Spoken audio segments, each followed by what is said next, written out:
بسم الله الرحمن الرحيم. ألف لام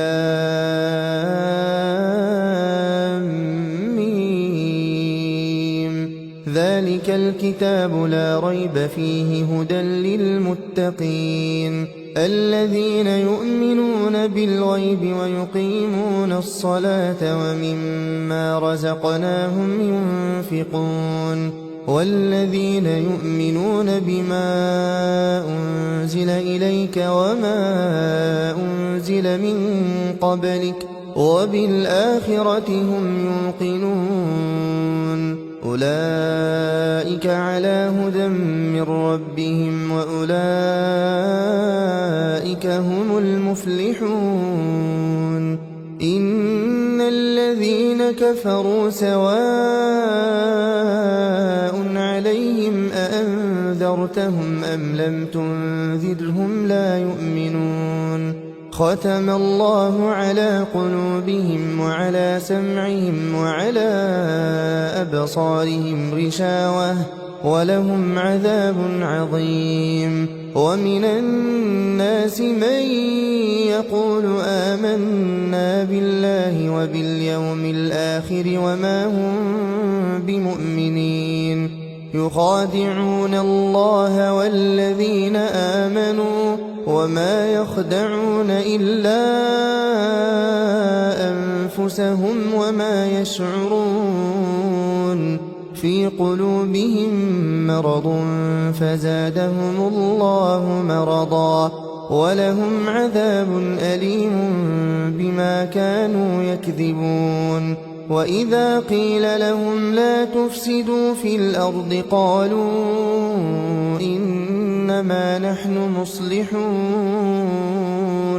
ألا إنهم هم المفسدون ولكن لا يشعرون. وإذا قيل لهم آمنوا كما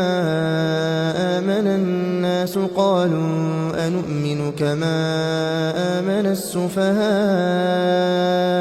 ألا إنهم هم السفهاء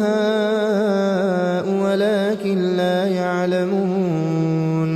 وإذا لقوا الذين آمنوا قالوا آمنا وإذا خلوا إلى شياطينهم قالوا إنا معكم إنما نحن مستهزئون. الله يستهزئ بهم ويمدهم في طغيانهم يعمهون. أولئك الذين اشتروا الضلالة بالهدى فما ربحت تجارتهم وما كانوا مهتدين.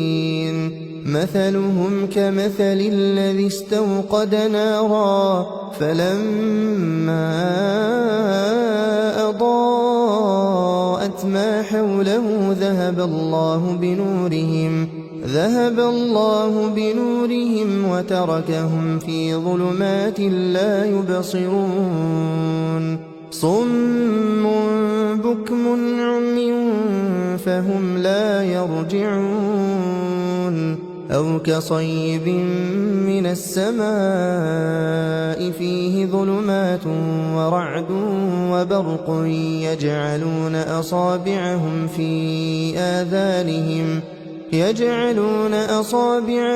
في آذانهم من الصواعق حذر الموت والله محيط بالكافرين. يكاد البرق يخطف أبصارهم كلما أضاء لهم مشوا فيه وإذا أظلم عليهم قاموا ولو شاء الله لذهب بسمعهم وأبصارهم إن الله على كل شيء قدير. يا أيها الناس اعبدوا ربكم الذي خلقكم والذين من قبلكم لعلكم تتقون. الذي جعل لكم الأرض فراشا والسماء بناء وأنزل من السماء ماء فأخرج به من الثمرات رزقا لكم فلا تجعلوا لله أندادا وأنتم تعلمون وإن كنتم في ريب مما نزلنا على عبدنا فأتوا بسورة من مثله وادعوا شهداءكم من دون الله إن كنتم صادقين فإن لم تفعلوا ولن تفعلوا فاتقوا النار التي وقودها الناس والحجارة أعدت للكافرين وبشر الذين آمنوا وعملوا الصالحات أن لهم جنات تجري من تحتها الأنهار كلما رزقوا منها من ثمرة رزقا قالوا هذا الذي رزقنا من قبل وأتوا به متشابها ولهم فيها أزواج مطهرة وهم فيها خالدون إن الله لا يستحيي أن يضرب مثلا ما بعوضة فما فوقها فأما الذين آمنوا فيعلمون أنه الحق من ربهم وأما الذين كفروا فيقولون ماذا أراد الله بهذا مثلا يضل به كثيرا ويهدي به كثيرا وما يضل به إلا الفاسقين الذين ينقضون عهد الله من بعد ميثاقه ويقطعون ما أمر الله به أن يوصل ويفسدون في الأرض أولئك هم الخاسرون كيف تكفرون بالله وكنتم أمواتا فأحياكم ثم يميتكم ثم يحييكم ثم إليه ترجعون هو الذي خلق لكم ما في الأرض جميعا ثم استوى إلى السماء فسواهن 7 سماوات وهو بكل شيء عليم وإذ قال ربك للملائكة إني جاعل في الأرض خليفة قالوا أتجعل فيها من يفسد فيها ويسفك الدماء ونحن نسبح بحمدك ونقدس لك قال إني أعلم ما لا تعلمون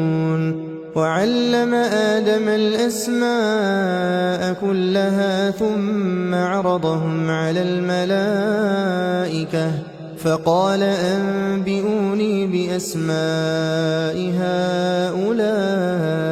إن كنتم صادقين قالوا سبحانك لا علم لنا إلا ما علمتنا إنك أنت العليم الحكيم قال يا آدم أنبئهم بأسمائهم فلما أنبأهم بأسمائهم قال ألم أقل لكم إني أعلم غيب السماوات والأرض وأعلم ما تبدون وما كنتم تكتمون وإذ قلنا للملائكة اسجدوا لآدم فسجدوا إلا إبليس أبى واستكبر وكان من الكافرين وقلنا يا آدم اسكن أنت وزوجك الجنة وكلا منها رغدا حيث شئتما ولا تقربا هذه الشجرة فتكونا من الظالمين فأزلهما الشيطان عنها فأخرجهما مما كانا فيه وقلنا اهبطوا بعضكم لبعض عدو ولكم في الأرض مستقر ومتاع إلى حين فتلقى آدم من ربه كلمات فتاب عليه إنه هو التواب الرحيم قلنا اهبطوا منها جميعا فإما يأتينكم مني هدى فمن تبع هداي فلا خوف عليهم ولا هم يحزنون والذين كفروا وكذبوا بآياتنا أولئك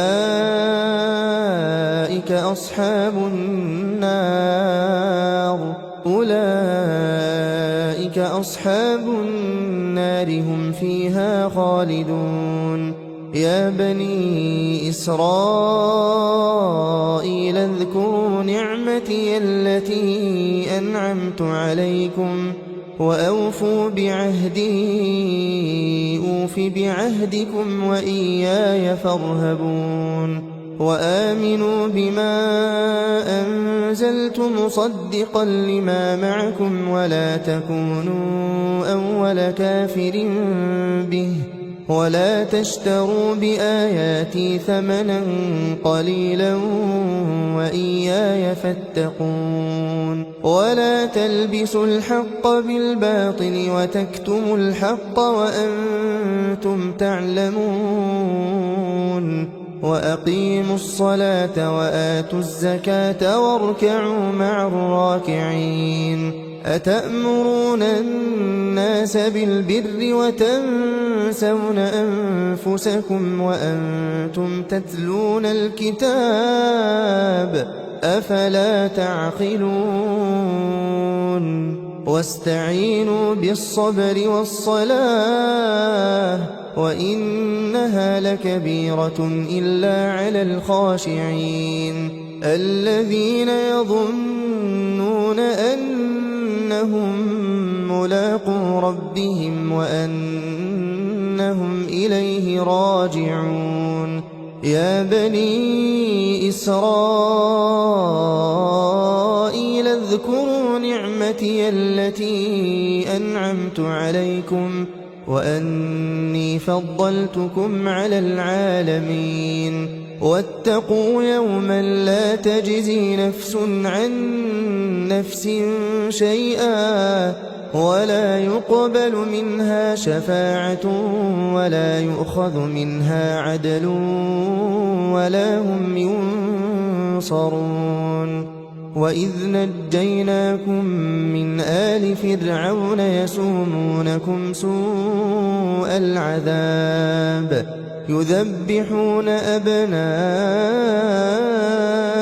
ويستحيون نساءكم وفي ذلكم بلاء من ربكم عظيم وإذ فرقنا بكم البحر فأنجيناكم وأغرقنا آل فرعون وأنتم تنظرون وإذ واعدنا موسى 40 ليلة ثم اتخذتم العجل من بعده وأنتم ظالمون ثم عفونا عنكم من بعد ذلك لعلكم تشكرون وإذ آتينا موسى الكتاب والفرقان لعلكم تهتدون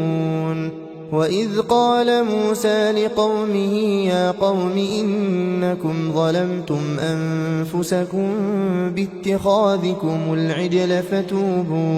فتوبوا إلى بارئكم فاقتلوا أنفسكم ذلكم خير لكم عند بارئكم فتاب عليكم إنه هو التواب الرحيم وإذ قلتم يا موسى لن نؤمن لك حتى نرى الله جهرة فأخذتكم الصاعقة وأنتم تنظرون ثم بعثناكم من بعد موتكم لعلكم تشكرون وظللنا عليكم الغمام وأنزلنا عليكم المن والسلوى كلوا من طيبات ما رزقناكم وما ظلمونا ولكن كانوا أنفسهم يظلمون وإذ قلنا ادخلوا هذه القرية فكلوا منها حيث شئتم رغدا وادخلوا الباب سجدا وقولوا حطة نغفر لكم خطاياكم وسنزيد المحسنين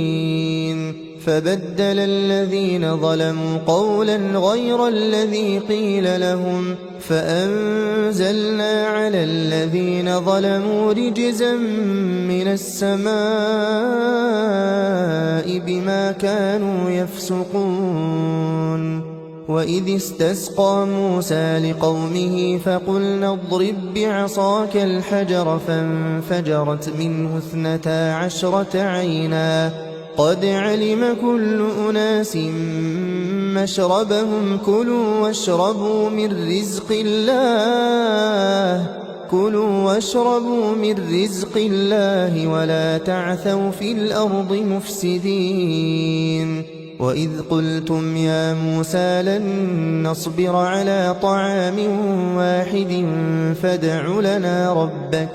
فادع لنا ربك يخرج لنا مما تنبت الأرض من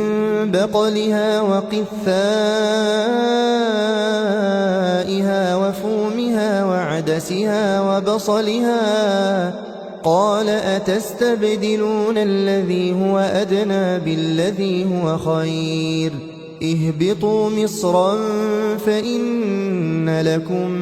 ما سألتم وضربت عليهم الذلة والمسكنة وباءوا بغضب من الله ذلك بأنهم كانوا يكفرون بآيات الله ويقتلون النبيين بغير الحق ذلك بما عصوا وكانوا يعتدون إن الذين آمنوا والذين هادوا والنصارى والصابئين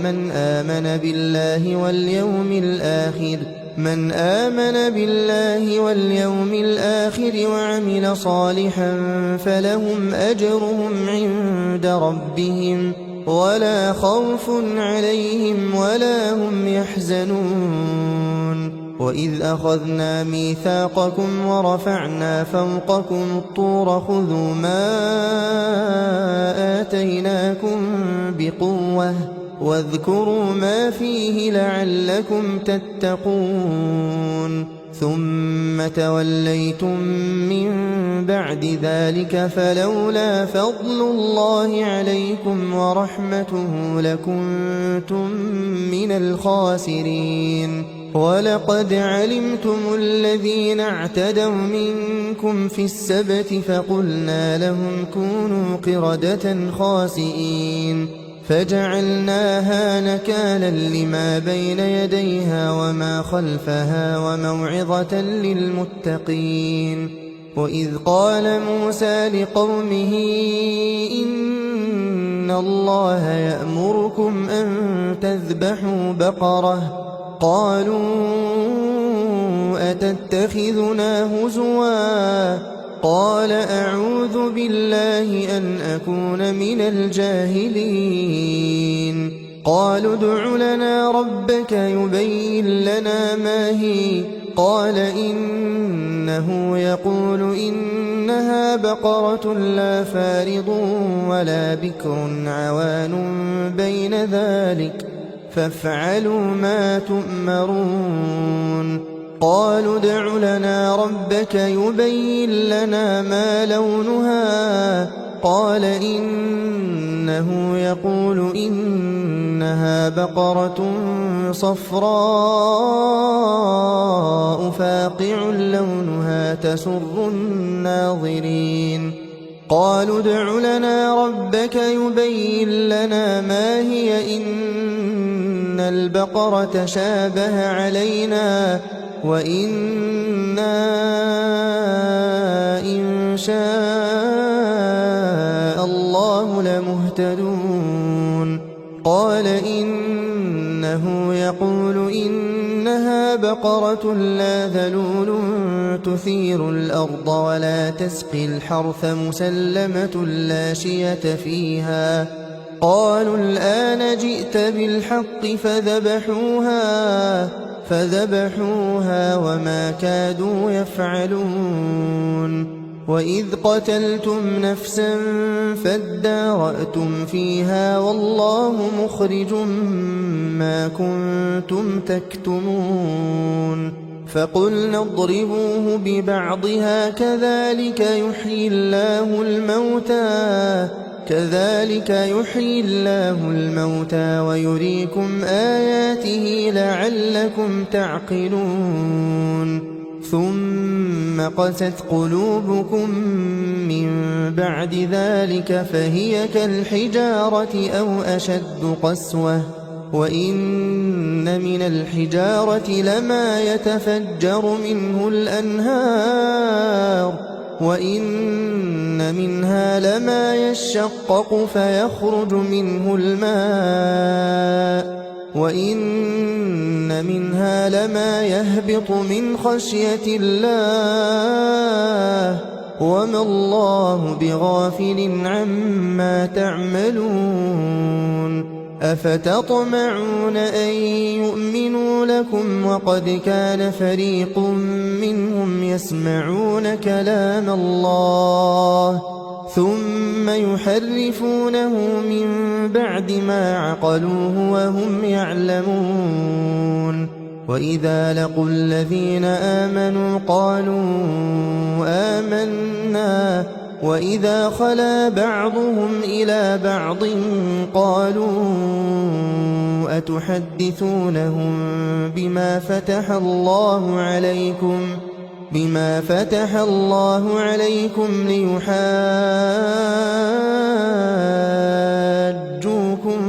به عند ربكم أفلا تعقلون أولا يعلمون أن الله يعلم ما يسرون وما يعلنون ومنهم أميون لا يعلمون الكتاب إلا أماني وإن هم إلا يظنون فويل للذين يكتبون الكتاب بأيديهم ثم يقولون هذا من عند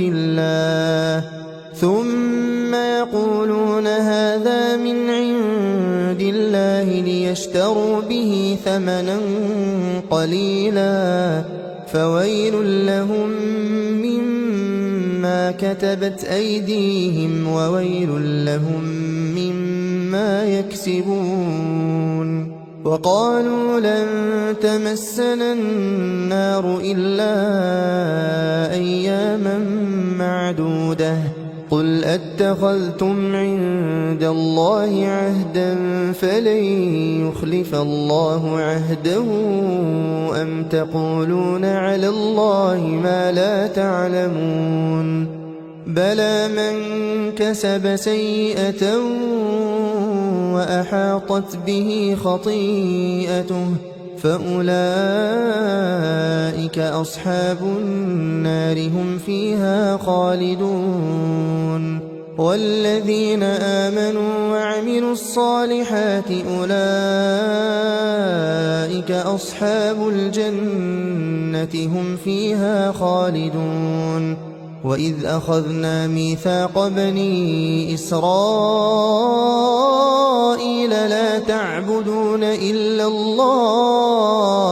لا تعبدون إلا الله وبالوالدين إحسانا وذي القربى واليتامى والمساكين وقولوا للناس حسنا وأقيموا الصلاة وآتوا الزكاة ثم توليتم إلا قليلا منكم وأنتم معرضون وإذ أخذنا ميثاقكم لا تسفكون دماءكم ولا تخرجون أنفسكم من دياركم ثم أقررتم وأنتم تشهدون ثم أنتم هؤلاء تقتلون أنفسكم وتخرجون فريقا منكم من ديارهم تظاهرون عليهم بالإثم والعدوان وإن يأتوكم أسارى تفادوهم وهو محرم عليكم إخراجهم أفتؤمنون ببعض الكتاب وتكفرون ببعض فما جزاء من يفعل ذلك منكم إلا خزي في الحياة الدنيا ويوم القيامة يردون إلى أشد العذاب وما الله بغافل عما تعملون أولئك الذين اشتروا الحياة الدنيا بالآخرة فلا يخفف عنهم العذاب ولا هم ينصرون ولقد آتينا موسى الكتاب وقفينا من بعده بالرسل وآتينا عيسى ابن مريم البينات وأيدناه بروح القدس أفكلما جاءكم رسول بما لا تهوى أنفسكم استكبرتم ففريقا كذبتم وفريقا تقتلون وقالوا قلوبنا غلف بل لعنهم الله بكفرهم فقليلا ما يؤمنون ولما جاءهم كتاب من عند الله مصدق لما معهم وكانوا من قبل يستفتحون على الذين كفروا فلما جاءهم ما عرفوا كفروا به فلعنة الله على الكافرين بئس ما اشتروا به أنفسهم أن يكفروا بما أنزل الله بغيا أن ينزل الله من فضله على من يشاء من عباده فباءوا بغضب على غضب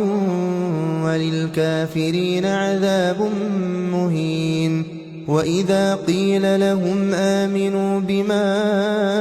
أنزل الله قالوا نؤمن بما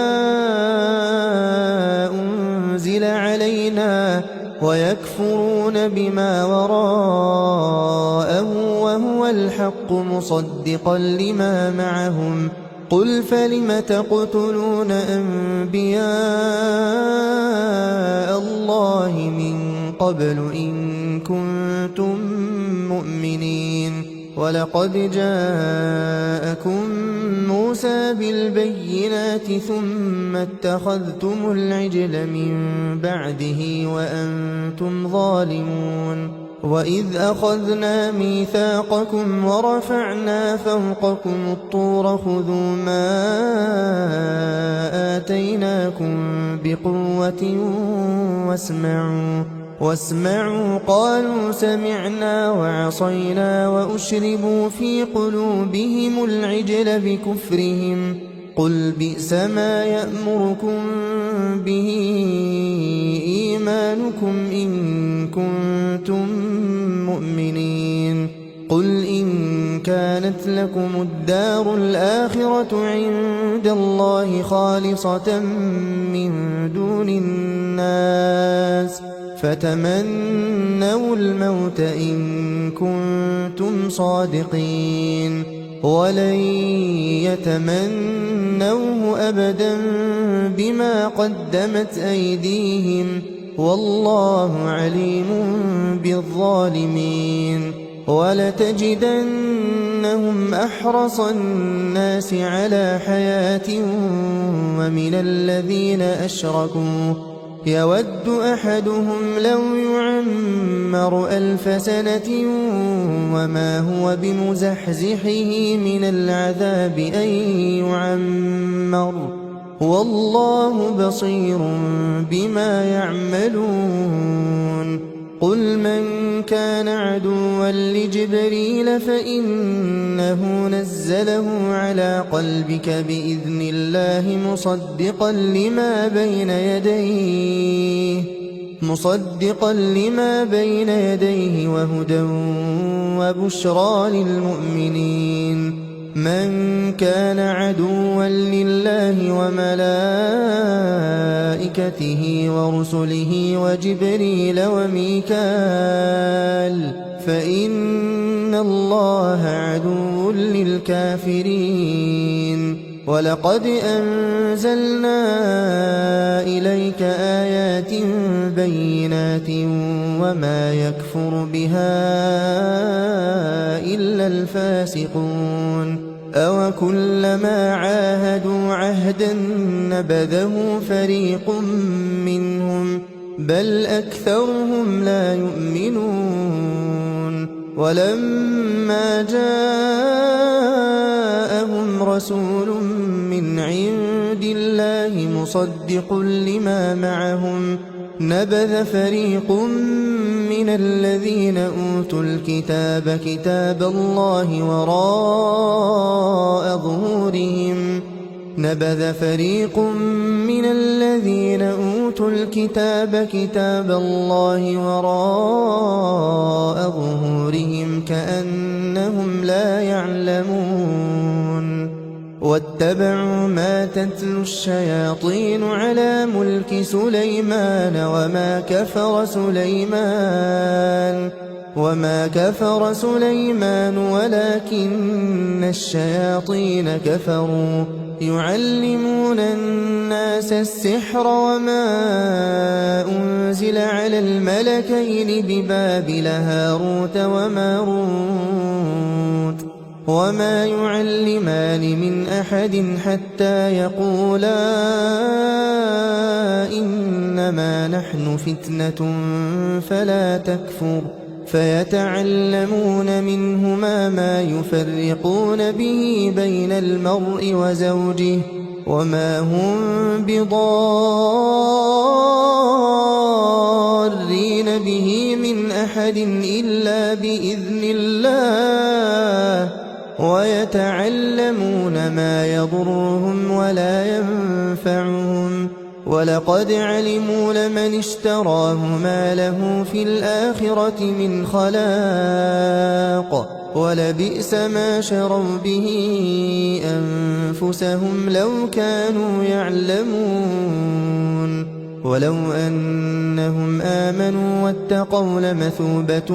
من عند الله خير لو كانوا يعلمون يا أيها الذين آمنوا لا تقولوا راعنا وقولوا انظرنا واسمعوا وللكافرين عذاب أليم ما يود الذين كفروا من أهل الكتاب ولا المشركين أن ينزل عليكم من خير من ربكم والله يختص برحمته من يشاء والله ذو الفضل العظيم ما ننسخ من آية أو ننسها نأت بخير منها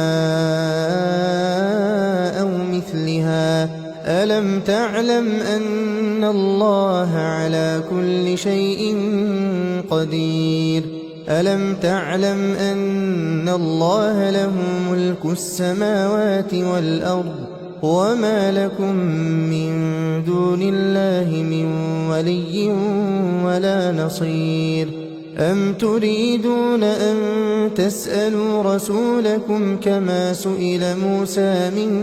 قبل ومن يتبدل الكفر بالإيمان فقد ضل سواء السبيل ود كثير من أهل الكتاب لو يردونكم من بعد إيمانكم كفارا حسدا من عند أنفسهم من بعد ما تبين لهم الحق فاعفوا واصفحوا حتى يأتي الله بأمره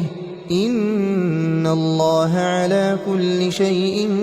قدير وأقيموا الصلاة وآتوا الزكاة وما تقدموا لأنفسكم من خير تجدوه عند الله إن الله بما تعملون بصير وقالوا لن يدخل الجنة إلا من كان هودا أو نصارى تلك أمانيهم قل هاتوا برهانكم إن كنتم صادقين بلى من أسلم وجهه لله وهو محسن فله أجره عند ربه ولا خوف عليهم ولا هم يحزنون وقالت اليهود ليست النصارى على شيء وقالت النصارى ليست اليهود على شيء وهم يتلون الكتاب كذلك قال الذين لا يعلمون مثل قولهم فالله يحكم بينهم يوم القيامة فيما كانوا فيه يختلفون ومن أظلم ممن منع مساجد الله أن يذكر فيها اسمه وسعى في خرابها أولئك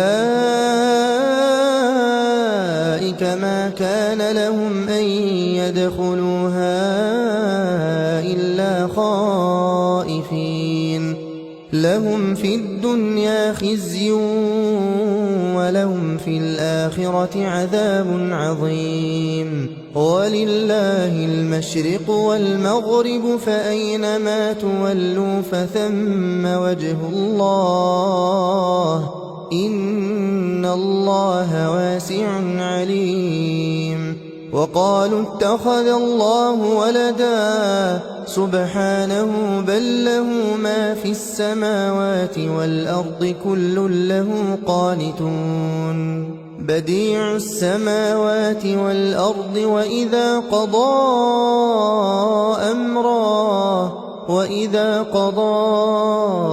أمرا فإنما يقول له كن فيكون وقال الذين لا يعلمون لولا يكلمنا الله أو تأتينا آية كذلك قال الذين من قبلهم مثل قولهم تشابهت قلوبهم قد بينا الآيات لقوم يوقنون إنا أرسلناك بالحق بشيرا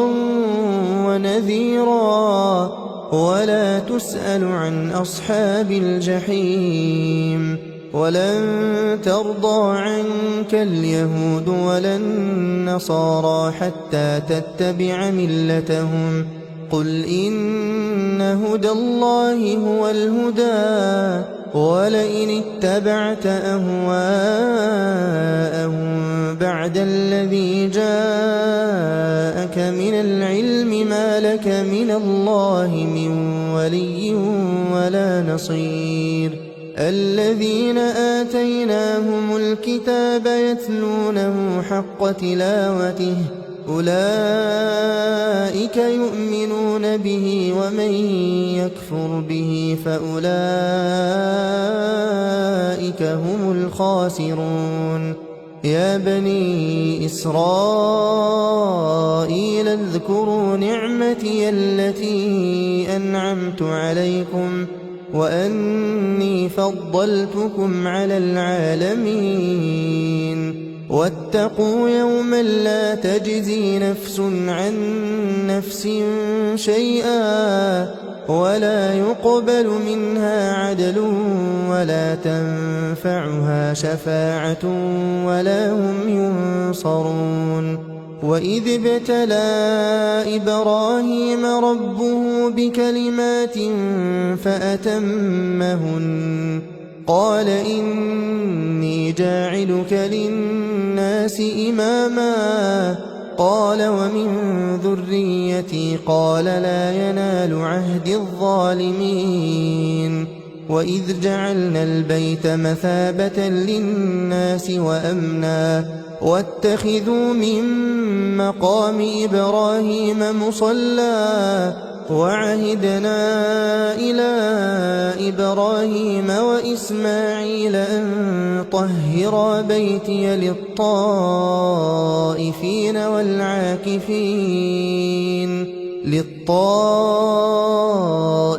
والعاكفين والركع السجود وإذ قال إبراهيم رب اجعل هذا بلدا آمنا وارزق أهله من الثمرات من آمن منهم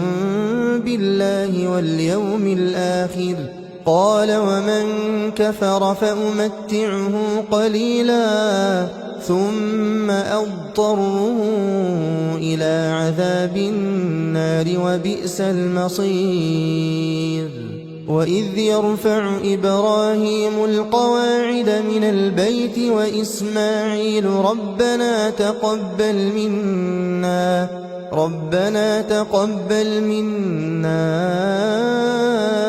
إنك أنت السميع العليم ربنا واجعلنا مسلمين لك ومن ذريتنا أمة مسلمة لك وأرنا مناسكنا وتب علينا إنك أنت التواب الرحيم ربنا وابعث فيهم رسولا منهم يتلو عليهم آياتك ويعلمهم الكتاب والحكمة ويزكيهم إنك أنت العزيز الحكيم ومن يرغب عن ملة إبراهيم إلا من سفه نفسه ولقد اصطفيناه في الدنيا وإنه في الآخرة لمن الصالحين إذ قال له ربه أسلم قال أسلمت لرب العالمين ووصى بها إبراهيم بنيه ويعقوب يا بني إن الله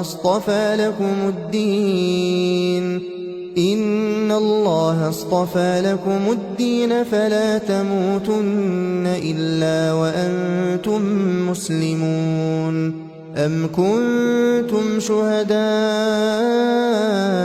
إذ حضر يعقوب الموت إذ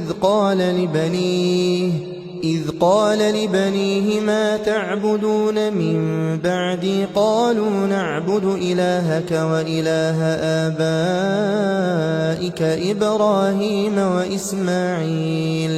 إبراهيم وإسماعيل وإسحاق إلها واحدا ونحن له مسلمون تلك أمة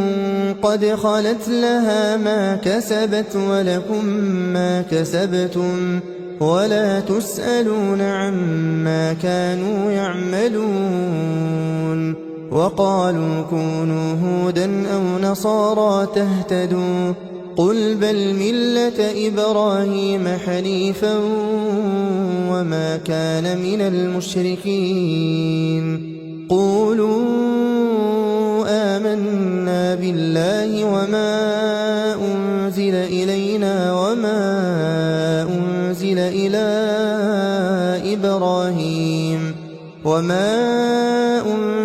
إلى إبراهيم وإسماعيل وإسحاق ويعقوب والأسباط وما أوتي موسى وعيسى وما أوتي النبيون من ربهم لا نفرق بين أحد منهم ونحن له مسلمون فإن آمنوا بمثل ما آمنتم به فقد اهتدوا وإن تولوا فإنما هم في شقاق فسيكفيكهم الله وهو السميع العليم صبغة الله ومن أحسن من الله صبغة ونحن له عابدون قل أتحاجوننا في الله وهو ربنا وربكم ولنا أعمالنا ولكم أعمالكم ونحن له مخلصون أم تقولون إن إبراهيم وإسماعيل وإسحاق ويعقوب والأسباط كانوا هودا أو نصارى قل أأنتم أعلم أم الله ومن أظلم ممن كتم شهادة عنده من الله وما الله بغافل عما تعملون تلك أمة قد خلت لها ما كسبت ولكم ما كسبتم ولا تسألون عما كانوا يعملون سيقول السفهاء من الناس ما ولاهم عن قبلتهم التي كانوا عليها قل لله المشرق والمغرب يهدي من يشاء إلى صراط مستقيم وكذلك جعلناكم أمة وسطا لتكونوا شهداء على الناس ويكون الرسول عليكم شهيدا وما جعلنا القبلة التي كنت عليها إلا لنعلم من يتبع الرسول ممن ينقلب على عقبيه وإن كانت لكبيرة إلا على الذين هدى الله وما كان الله ليضيع إيمانكم إن الله بالناس لرؤوف رحيم قد نرى تقلب وجهك في السماء فلنولينك قبلة ترضاها فول وجهك شطر المسجد الحرام وحيث ما كنتم فولوا وجوهكم شطره وإن الذين أوتوا الكتاب ليعلمون أنه الحق من ربهم وما الله بغافل عما يعملون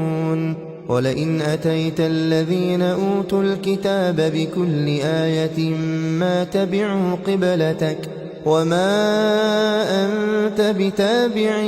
قبلتهم وما بعضهم بتابع قبلة بعض ولئن اتبعت أهواءهم من بعد ما جاءك من العلم إنك إذا لمن الظالمين الذين آتيناهم الكتاب يعرفونه كما يعرفون أبناءهم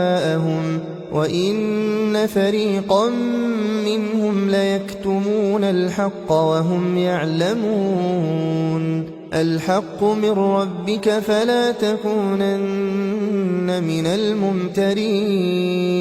ولكل وجهة هو موليها فاستبقوا الخيرات أينما تكونوا يأت بكم الله جميعا إن الله على كل شيء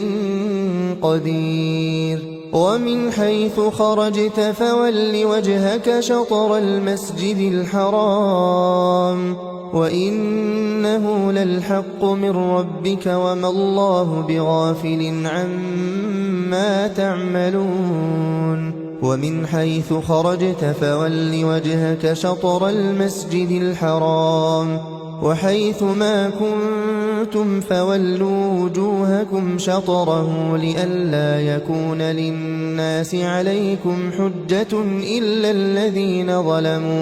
إلا الذين ظلموا منهم فلا تخشوهم واخشوني ولأتم نعمتي عليكم ولعلكم تهتدون كما أرسلنا فيكم رسولا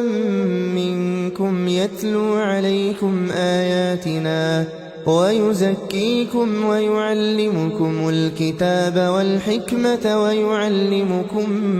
ما لم تكونوا تعلمون فاذكروني أذكركم واشكروا لي ولا تكفرون يا أيها الذين آمنوا استعينوا بالصبر والصلاة إن الله مع الصابرين ولا تقولوا لمن يقتل في سبيل الله أموات بل أحياء ولكن لا تشعرون ولنبلونكم بشيء من الخوف والجوع ونقص من الأموال والأنفس والثمرات وبشر الصابرين الذين إذا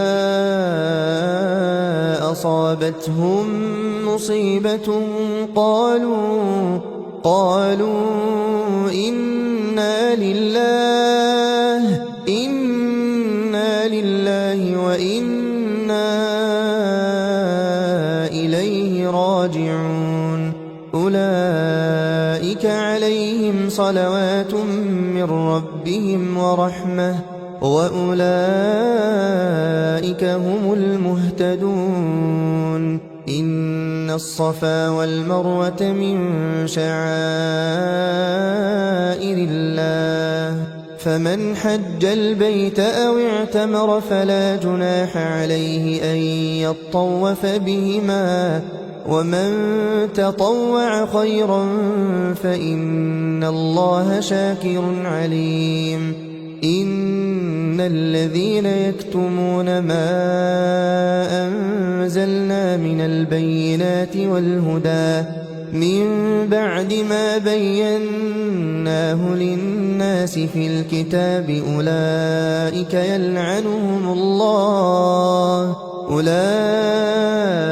يلعنهم الله ويلعنهم اللاعنون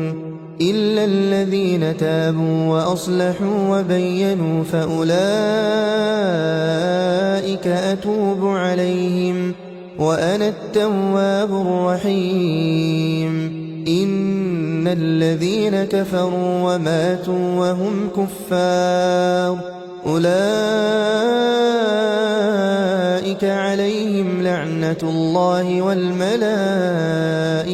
والناس أجمعين خالدين فيها لا يخفف عنهم العذاب ولا هم ينظرون وإلهكم إله واحد لا إله إلا هو الرحمن الرحيم إن في خلق السماوات والأرض واختلاف الليل والنهار والفلك التي تجري في البحر بما ينفع الناس وما أنزل الله من السماء من ماء فأحيا به الأرض بعد موتها وبث فيها من كل دابة وتصريف الرياح والسحاب المسخر بين السماء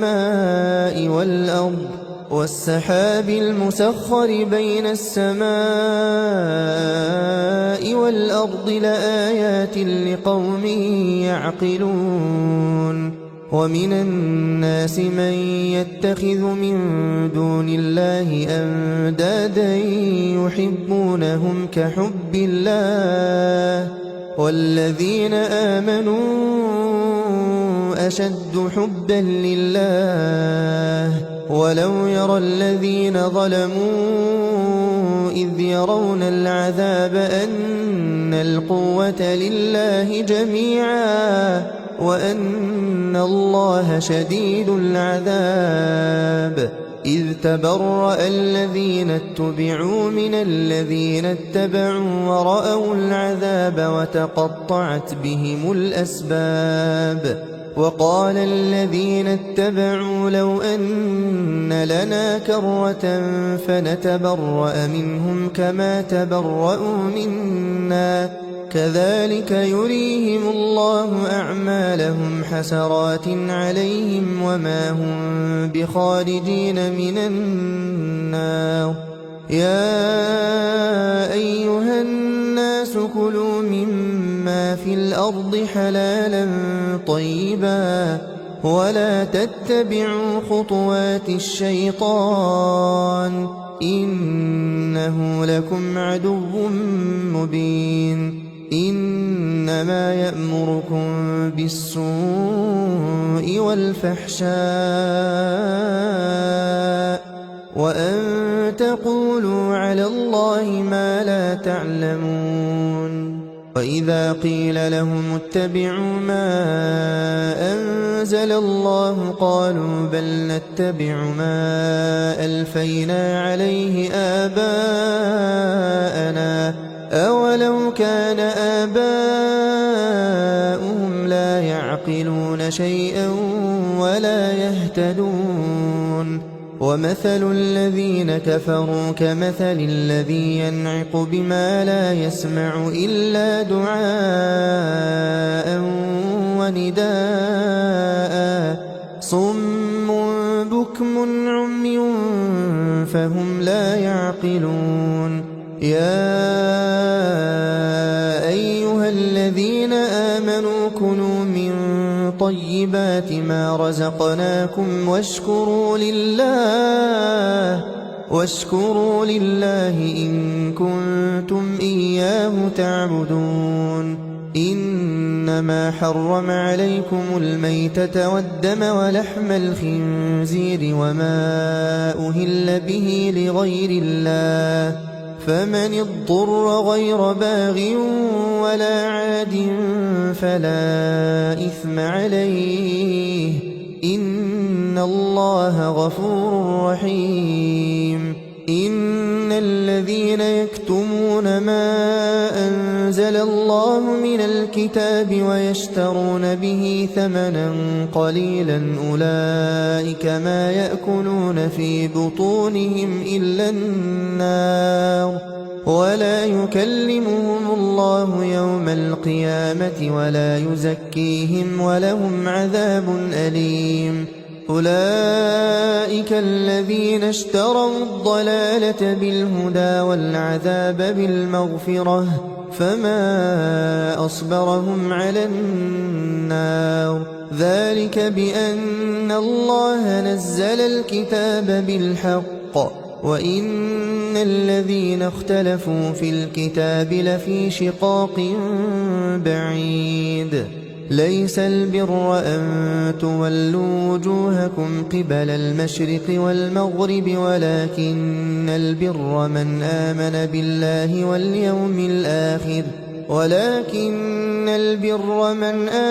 بالله واليوم الآخر والملائكة والكتاب والنبيين وآتى المال على حبه ذوي القربى واليتامى والمساكين وابن السبيل والسائلين وفي الرقاب وأقام الصلاة وآتى الزكاة والموفون بعهدهم إذا عاهدوا والصابرين في البأساء والضراء وحين البأس أولئك الذين صدقوا وأولئك هم المتقون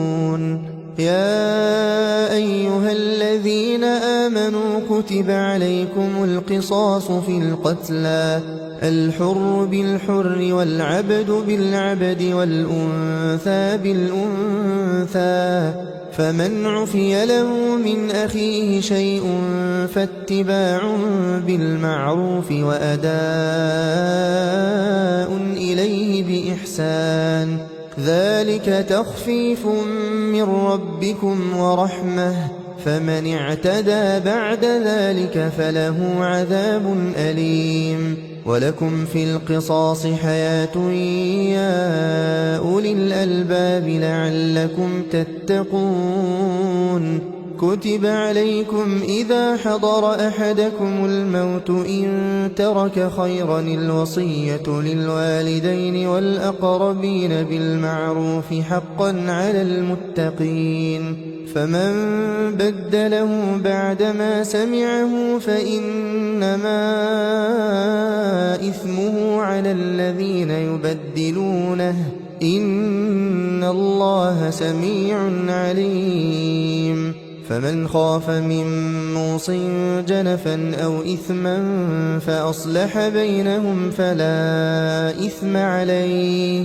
إن الله غفور رحيم يا أيها الذين آمنوا كتب عليكم الصيام كما كتب على الذين من قبلكم لعلكم تتقون أياما معدودات فمن كان منكم مريضا أو على سفر فعدة من أيام أخر وعلى الذين يطيقونه فدية طعام مسكين فمن تطوع خيرا فهو خير له وأن تصوموا خير لكم إن كنتم تعلمون شهر رمضان الذي أنزل فيه القرآن هدى للناس وبينات من الهدى والفرقان فمن شهد منكم الشهر فليصمه ومن كان مريضا أو على سفر فعدة من أيام أخر يريد الله بكم اليسر ولا يريد بكم العسر ولتكملوا العدة ولتكبروا الله على ما هداكم ولعلكم تشكرون وإذا سألك عبادي عني فإني قريب أجيب دعوة الداع إذا دعان فليستجيبوا لي وليؤمنوا بي لعلهم يرشدون أحل لكم ليلة الصيام الرفث إلى نسائكم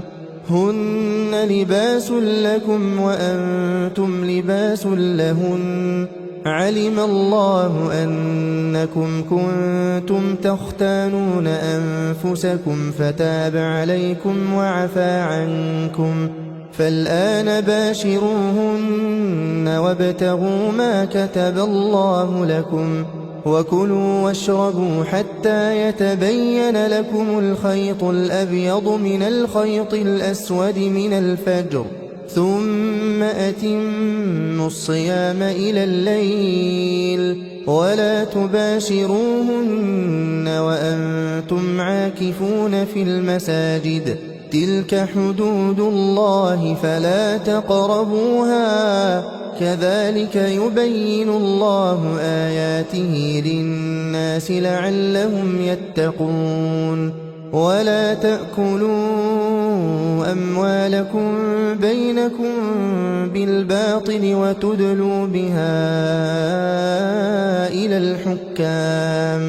وتدلوا بها إلى الحكام لتأكلوا فريقا من أموال الناس بالإثم وأنتم تعلمون يسألونك عن الأهلة قل هي مواقيت للناس والحج وليس البر بأن تأتوا البيوت من ظهورها ولكن البر من اتقى وأتوا البيوت من أبوابها واتقوا الله لعلكم تفلحون وقاتلوا في سبيل الله الذين يقاتلونكم ولا تعتدوا إن الله لا يحب المعتدين واقتلوهم حيث ثقفتموهم وأخرجوهم من حيث أخرجوكم والفتنة أشد من القتل ولا تقاتلوهم عند المسجد الحرام حتى يقاتلوكم فيه فإن قاتلوكم فاقتلوهم كذلك جزاء الكافرين فإن انتهوا فإن الله غفور رحيم وقاتلوهم حتى لا تكون فتنة ويكون الدين لله فإن انتهوا فلا عدوان إلا على الظالمين الشهر الحرام بالشهر الحرام والحرمات قصاص فمن اعتدى عليكم فاعتدوا عليه بمثل ما اعتدى عليكم واتقوا الله واعلموا أن الله مع المتقين وأنفقوا في سبيل الله ولا تلقوا بأيديكم إلى التهلكة وأحسنوا إن الله يحب المحسنين وأتموا الحج والعمرة لله فإن أحصرتم فما استيسر من الهدي ولا تحلقوا رؤوسكم حتى يبلغ الهدي محله فمن كان منكم مريضا أو به أذى من رأسه ففدية من صيام أو صدقة أو نسك فإذا أمنتم فمن تمتع بالعمرة إلى الحج فما استيسر من الهدي فمن لم يجد فصيام 3 أيام في الحج و7 إذا رجعتم تلك 10 كاملة ذلك لمن لم يكن أهله حاضر المسجد الحرام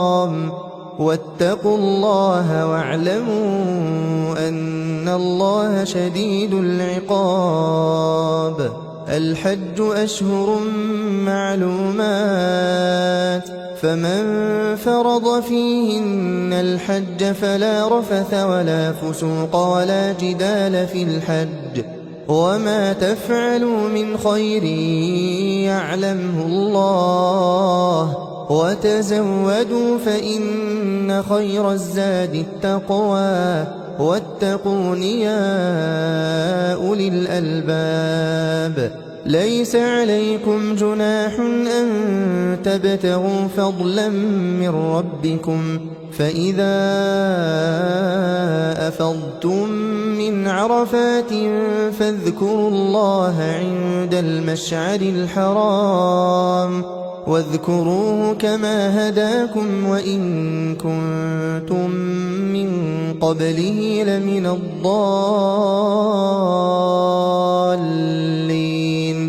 ثم أفيضوا من حيث أفاض الناس واستغفروا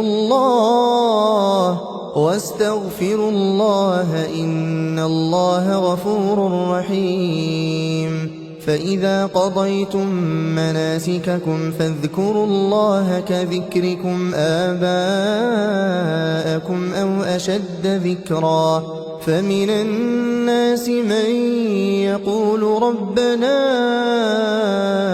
آتنا في الدنيا وما له في الآخرة من خلاق، ومنهم من يقول ربنا آتنا في الدنيا حسنة وفي الآخرة حسنة وقنا عذاب النار. أولئك لهم نصيب مما كسبوا والله سريع الحساب. واذكروا الله في أيام معدودات، فمن تعجل في يومين فلا إثم عليه، ومن تأخر فلا إثم عليه لمن اتقى. واتقوا الله واعلموا أنكم إليه تحشرون. ومن الناس من يعجبك قوله في الحياة الدنيا ويشهد الله على ما في قلبه وهو ألد الخصام. وإذا تولى سعى في الأرض ليفسد فيها ويهلك الحرث والنسل والله لا يحب الفساد. وإذا قيل له اتق الله أخذته العزة بالإثم فحسبه جهنم ولبئس المهاد. ومن الناس من يشري نفسه ابتغاء مرضات الله والله رؤوف بالعباد. يا أيها الذين آمنوا ادخلوا في السلم كافة ولا تتبعوا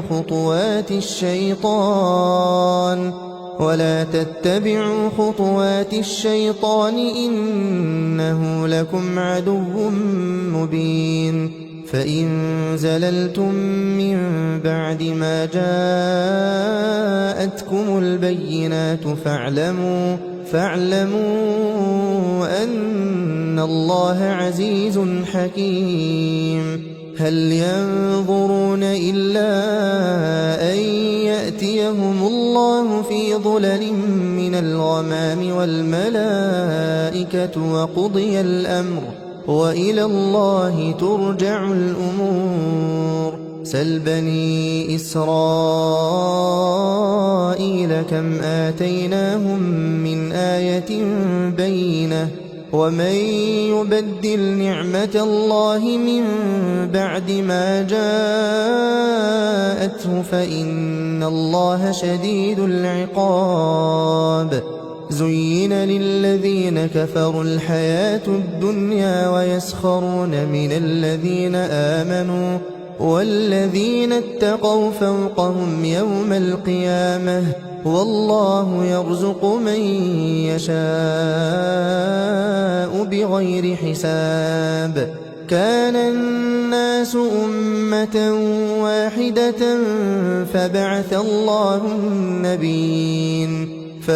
الله النبيين مبشرين ومنذرين وأنزل معهم الكتاب بالحق وأنزل معهم الكتاب بالحق ليحكم بين الناس فيما اختلفوا فيه وما اختلف فيه إلا الذين أوتوه من بعد ما جاءتهم البينات بغيا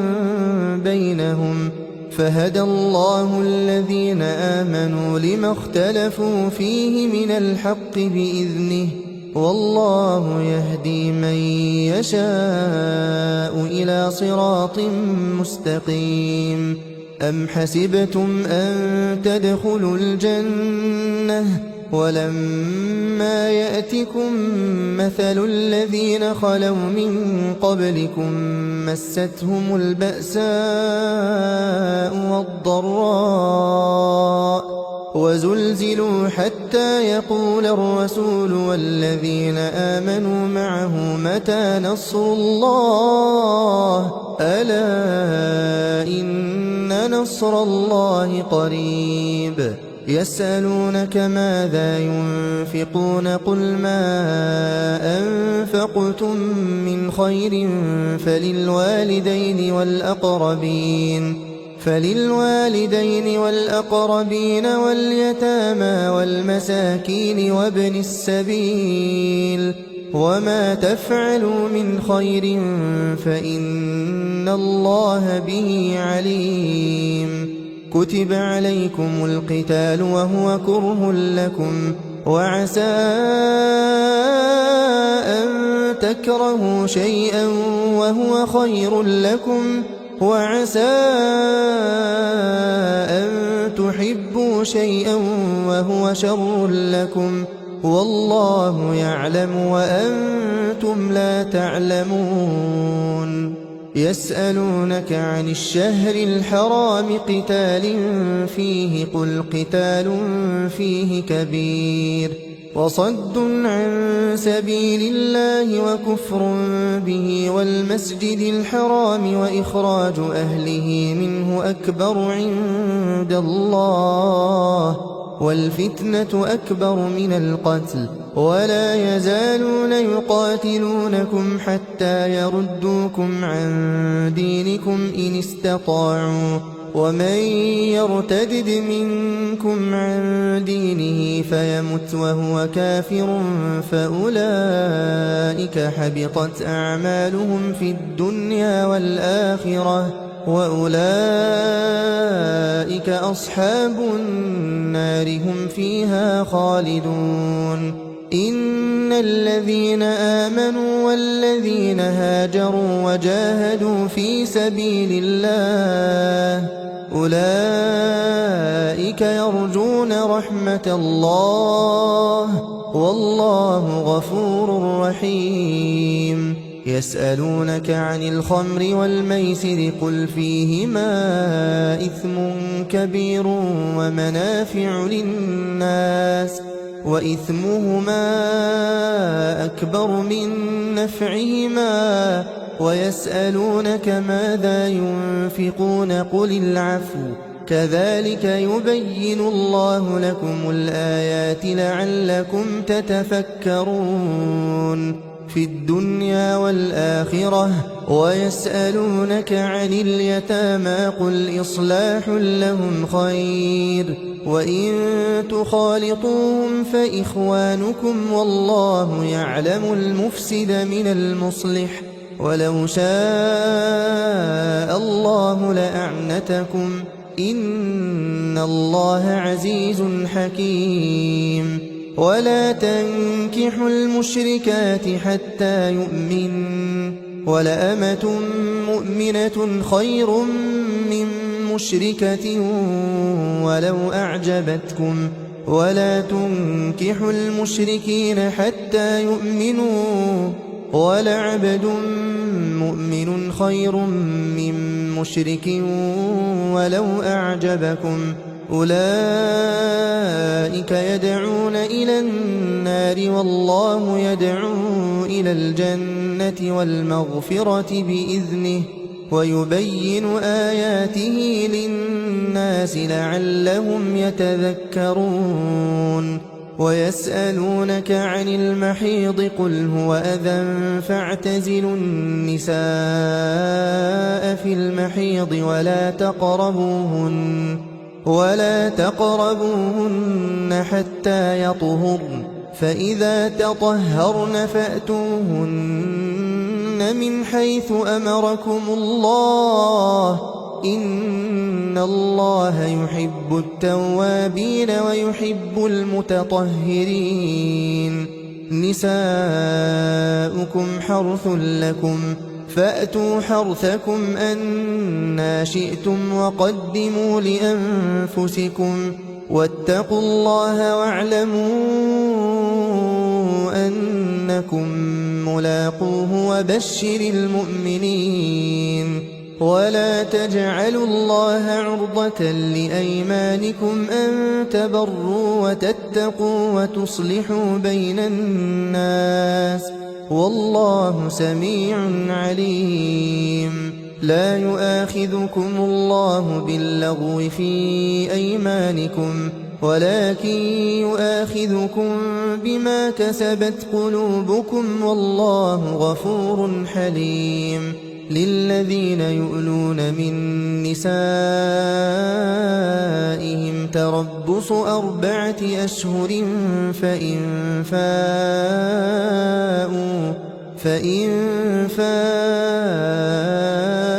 فإن الله غفور رحيم وإن عزموا الطلاق فإن الله سميع عليم والمطلقات يتربصن بأنفسهن 3 قروء ولا يحل لهن أن يكتمن ما خلق الله في أرحامهن إن كن يؤمن بالله واليوم الآخر وبعولتهن أحق بردهن في ذلك إن أرادوا إصلاحا ولهن مثل الذي عليهن بالمعروف وللرجال عليهن درجة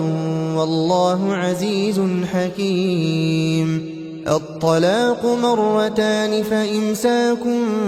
بمعروف أو تسريح بإحسان ولا يحل لكم أن تأخذوا مما آتيتموهن شيئا إلا أن يخافا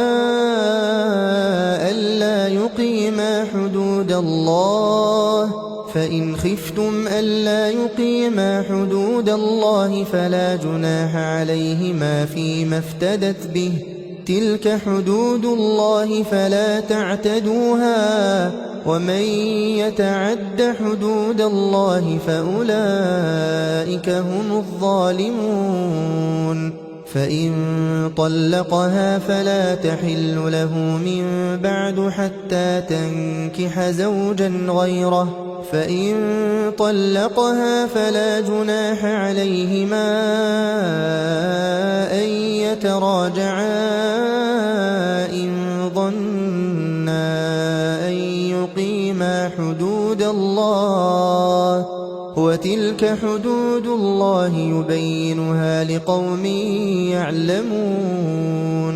وإذا طلقتم النساء فبلغن أجلهن فأمسكوهن بمعروف أو سرحوهن بمعروف ولا تمسكوهن ضرارا لتعتدوا ومن يفعل ذلك فقد ظلم نفسه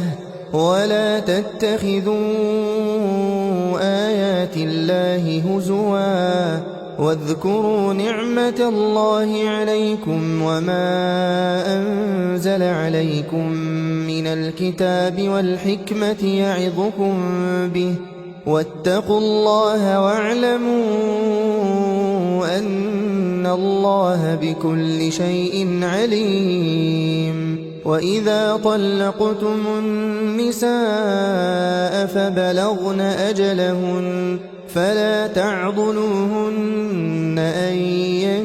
ينكحن أزواجهن إذا تراضوا بينهم بالمعروف ذلك يوعظ به من كان منكم يؤمن بالله واليوم الآخر ذلكم أزكى لكم وأطهر والله يعلم وأنتم لا تعلمون والوالدات يرضعن أولادهن حولين كاملين لمن أراد أن يتم الرضاعة وعلى المولود له رزقهن وكسوتهن بالمعروف لا تكلف نفس إلا وسعها لا تضار والدة بولدها ولا مولود له بولده وعلى الوارث مثل ذلك فإن أرادا فصالا عن تراض منهما وتشاور فلا جناح عليهما وإن أردتم أن تسترضعوا أولادكم فلا جناح عليكم إذا سلمتم ما آتيتم بالمعروف واتقوا الله واعلموا أن الله بما تعملون بصير والذين يتوفون منكم ويذرون أزواجا يتربصن بأنفسهن 4 أشهر وعشرا فإذا بلغن أجلهن فلا جناح عليكم فيما فعلن في أنفسهن بالمعروف والله بما تعملون خبير ولا جناح عليكم فيما عرضتم به من خطبة النساء أو أكننتم في أنفسكم علم الله أنكم ستذكرونهن ولكن لا تواعدوهن سرا إلا أن تقولوا قولا معروفا ولا تعزموا عقدة النكاح حتى يبلغ الكتاب أجله واعلموا أن الله يعلم ما في أنفسكم فاحذروه واعلموا أن الله غفور حليم لا جناح عليكم إن طلقتم النساء ما لم تمسوهن أو تفرضوا لهن فريضة ومتعوهن على الموسع قدره وعلى المقتر قدره متاعا بالمعروف حقا على المحسنين وإن طلقتموهن من قبل أن تمسوهن وقد فرضتم لهن فريضة فنصف ما فرضتم إلا أن يعفون أو يعفو الذي بيده عقدة النكاح وأن تعفوا أقرب للتقوى ولا تنسوا الفضل بينكم إن الله بما تعملون بصير حافظوا على الصلوات والصلاة الوسطى وقوموا لله قانتين فإن خفتم فرجالا أو ركبانا فإذا أمنتم فاذكروا الله كما علمكم ما لم تكونوا تعلمون والذين يتوفون منكم ويذرون أزواجا وصية لأزواجهم متاعا إلى الحول غير إخراج فإن خرجن فلا جناح عليكم فيما فعلن في أنفسهن من معروف والله عزيز حكيم وللمطلقات متاع بالمعروف حقا على المتقين كذلك يبين الله لكم آياته لعلكم تعقلون ألم تر إلى الذين خرجوا من ديارهم وهم ألوف حذر الموت فقال لهم الله موتوا ثم أحياهم إن الله لذو فضل على الناس ولكن أكثر الناس لا يشكرون وقاتلوا في سبيل الله واعلموا أن الله سميع عليم من ذا الذي يقرض الله قرضا حسنا فيضاعفه له أضعافا كثيرة والله يقبض ويبسط وإليه ترجعون ألم تر إلى الملأ من بني إسرائيل من بعد موسى إذ قالوا لنبي لهم ابعث لنا ملكا نقاتل في سبيل الله قال هل عسيتم إن كتب عليكم القتال ألا تقاتلوا قالوا وما لنا ألا نقاتل في سبيل الله وقد أخرجنا من ديارنا وأبنائنا فلما كتب عليهم القتال تولوا إلا قليلا منهم والله عليم بالظالمين وقال لهم نبيهم إن الله قد بعث لكم طالوت ملكا قالوا أنى يكون له الملك علينا ونحن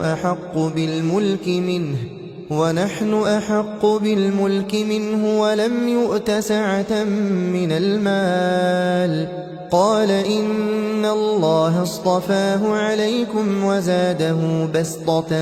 في العلم والجسم والله يؤتي ملكه من يشاء والله واسع عليم وقال لهم نبيهم إن آية ملكه أن يأتيكم التابوت فيه سكينة من ربكم وبقية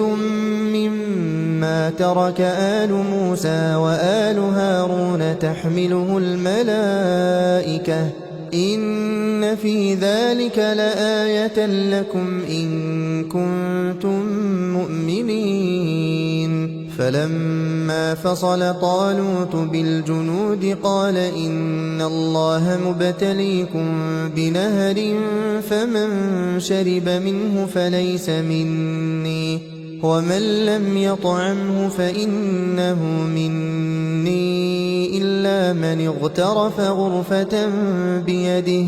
فشربوا منه إلا قليلا منهم فلما جاوزه هو والذين آمنوا معه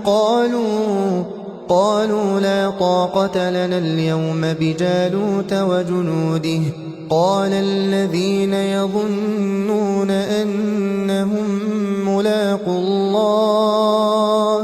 كم من فئة قليلة غلبت فئة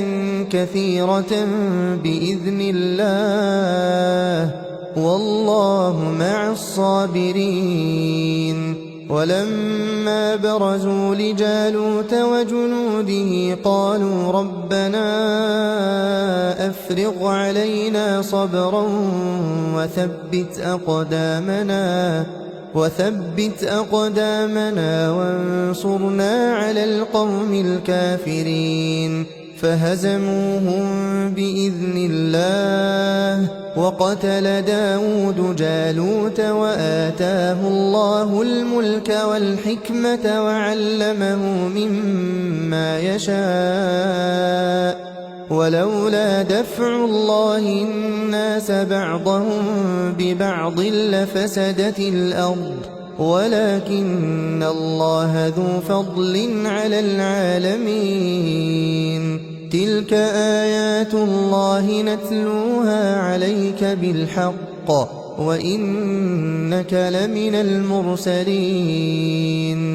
تلك الرسل فضلنا بعضهم على بعض منهم من كلم الله ورفع بعضهم درجات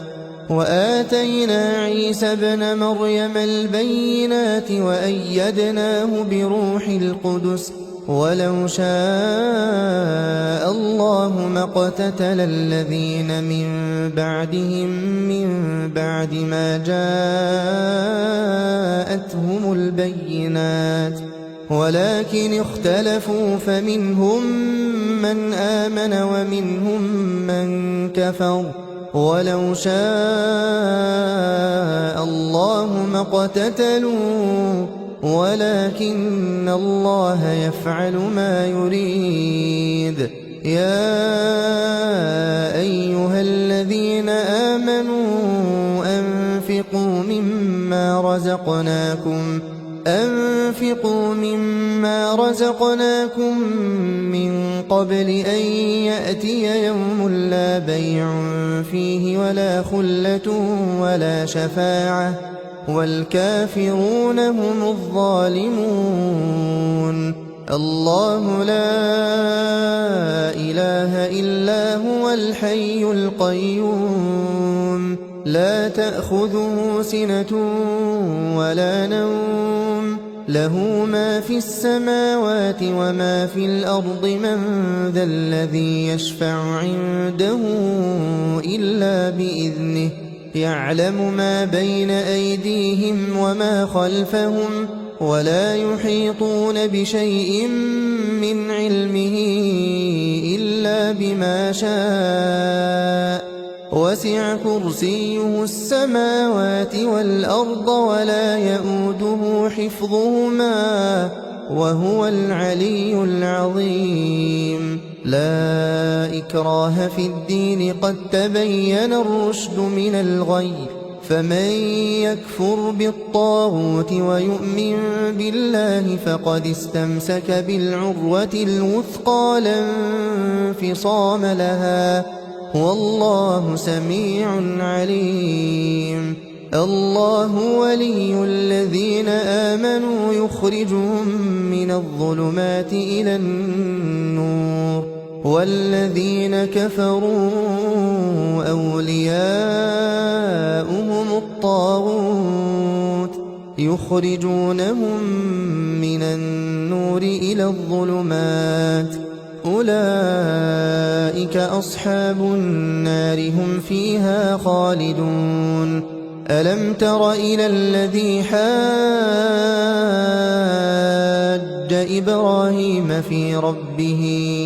أن آتاه الله الملك إذ قال إبراهيم ربي الذي يحيي ويميت قال أنا أحيي وأميت قال إبراهيم فإن الله يأتي بالشمس من المشرق فأت بها من المغرب فبهت الذي كفر والله لا يهدي القوم الظالمين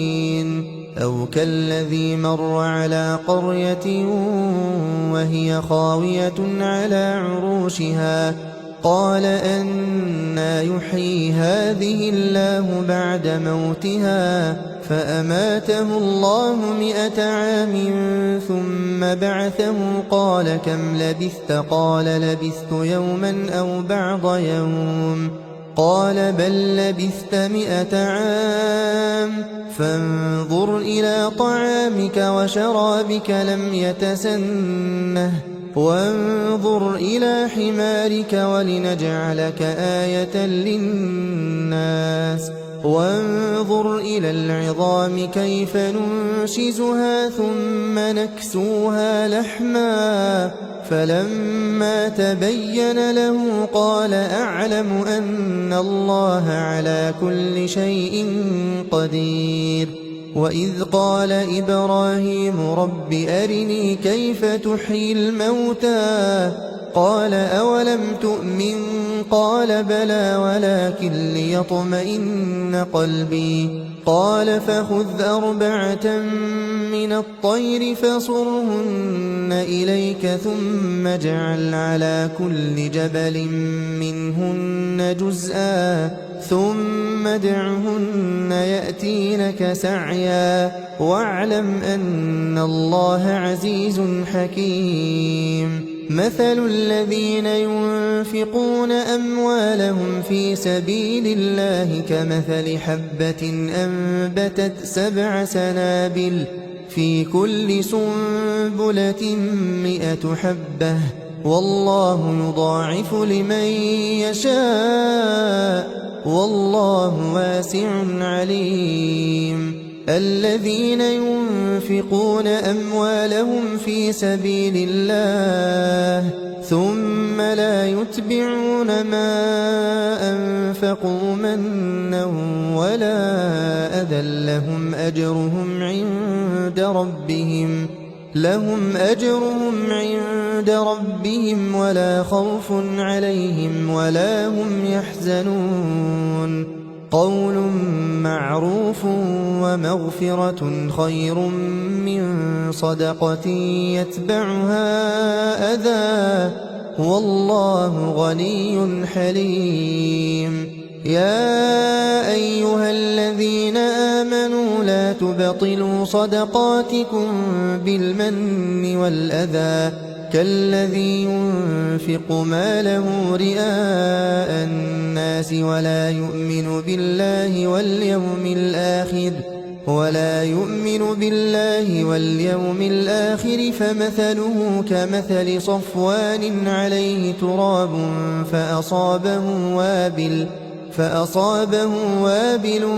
فتركه صلدا لا يقدرون على شيء مما كسبوا والله لا يهدي القوم الكافرين ومثل الذين ينفقون أموالهم ابتغاء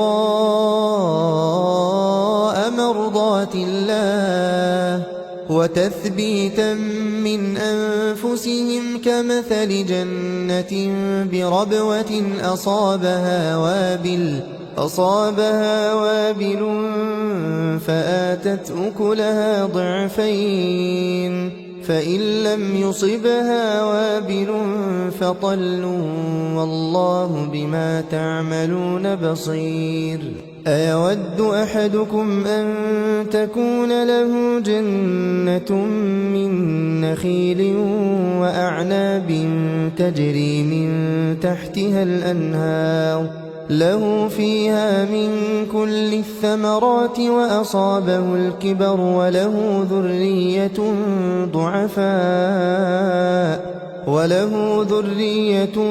ضعفاء فأصابها إعصار فيه نار فاحترقت كذلك يبين الله لكم الآيات لعلكم تتفكرون يا أيها الذين آمنوا أنفقوا من طيبات ما كسبتم ومما أخرجنا لكم من الأرض ولا تيمموا الخبيث منه تنفقون ولستم بآخذيه إلا أن تغمضوا فيه واعلموا أن الله غني حميد الشيطان يعدكم الفقر ويأمركم بالفحشاء والله يعدكم مغفرة منه وفضلا والله واسع عليم يؤتي الحكمة من يشاء ومن يؤت الحكمة فقد أوتي خيرا كثيرا وما يذكر إلا أولو الألباب وما أنفقتم من نفقة أو نذرتم من نذر فإن الله يعلمه وما للظالمين من أنصار إن تبدوا الصدقات فنعما هي وإن تخفوها وتؤتوها الفقراء فهو خير لكم ويكفر عنكم من سيئاتكم والله بما تعملون خبير ليس عليك هداهم ولكن الله يهدي من يشاء وما تنفقوا من خير فلأنفسكم وما تنفقون إلا ابتغاء وجه الله وما تنفقوا من خير يوفى إليكم وأنتم لا تظلمون للفقراء الذين أحصروا في سبيل الله لا يستطيعون ضربا في الأرض يحسبهم الجاهل أغنياء من التعفف تعرفهم بسيماهم لا يسألون الناس إلحافا وما تنفقوا من خير فإن الله به عليم الذين ينفقون أموالهم بالليل والنهار سرا وعلانية فلهم أجرهم عند ربهم ولا خوف عليهم ولا هم يحزنون الذين يأكلون الربا لا يقومون إلا كما يقوم الذي يتخبطه الشيطان من المس ذلك بأنهم قالوا إنما البيع مثل الربا وأحل الله البيع وحرم الربا فمن جاءه موعظة من ربه فانتهى فله ما سلف وأمره إلى الله ومن عاد فأولئك أصحاب النار هم فيها خالدون يمحق الله الربا ويربي الصدقات والله لا يحب كل كفار أثيم إن الذين آمنوا وعملوا الصالحات وأقاموا الصلاة وآتوا الزكاة لهم أجرهم عند ربهم ولا خوف عليهم ولا هم يحزنون يا أيها الذين آمنوا اتقوا الله وذروا ما بقي من الربا إن كنتم مؤمنين فإن لم تفعلوا فأذنوا بحرب من الله ورسوله وإن تبتم فلكم رؤوس أموالكم لا تظلمون ولا تظلمون وإن كان ذو عسرة فنظرة إلى ميسرة وأن تصدقوا خير لكم إن كنتم تعلمون واتقوا يوما ترجعون فيه إلى الله ثم توفى كل نفس ما كسبت وهم لا يظلمون يا أيها الذين آمنوا إذا تداينتم بدين إلى أجل مسمى فاكتبوه وليكتب بينكم كاتب بالعدل ولا يأب كاتب أن يكتب كما علمه الله فليكتب وليملل الذي عليه الحق وليتق الله ربه ولا يبخس منه شيئا، فإن كان الذي عليه الحق سفيها أو ضعيفا أو لا يستطيع أن يمل هو فليملل وليه بالعدل، واستشهدوا شهيدين من رجالكم فإن لم يكونا رجلين فرجل وامرأتان ممن ترضون من الشهداء أن تضل إحداهما فتذكر إحداهما الأخرى، ولا يأبى الشهداء إذا ما دعوا، ولا تسأموا أن تكتبوه صغيرا أو كبيرا إلى أجله، ذلكم أقسط عند الله وأقوم للشهادة وأدنى ألا ترتابوا، إلا أن تكون تجارة حاضرة تديرونها بينكم فليس عليكم جناح ألا تكتبوها، وأشهدوا إذا تبايعتم، ولا يضار كاتب ولا شهيد، وإن تفعلوا فإنه فسوق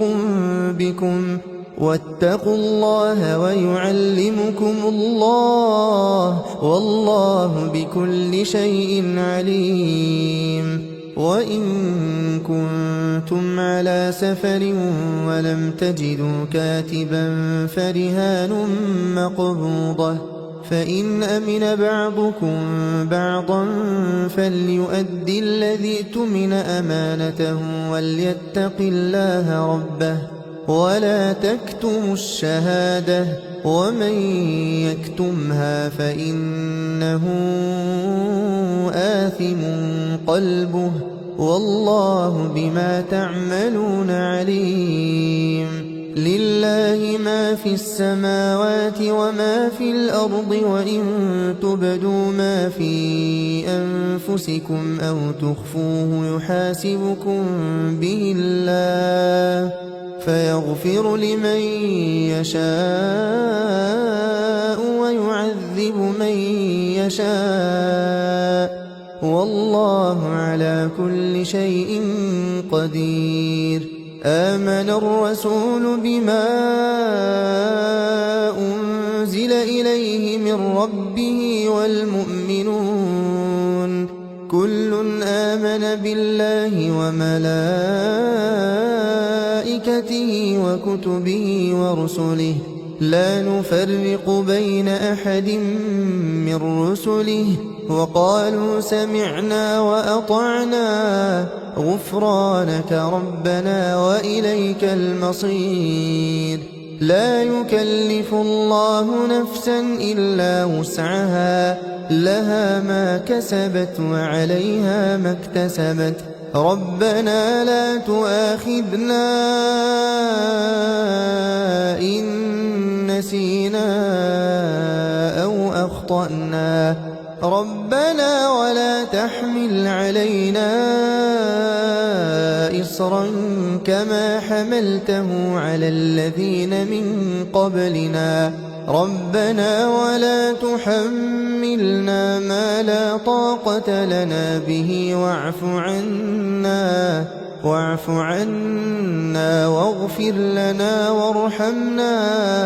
أنت مولانا فانصرنا على القوم الكافرين.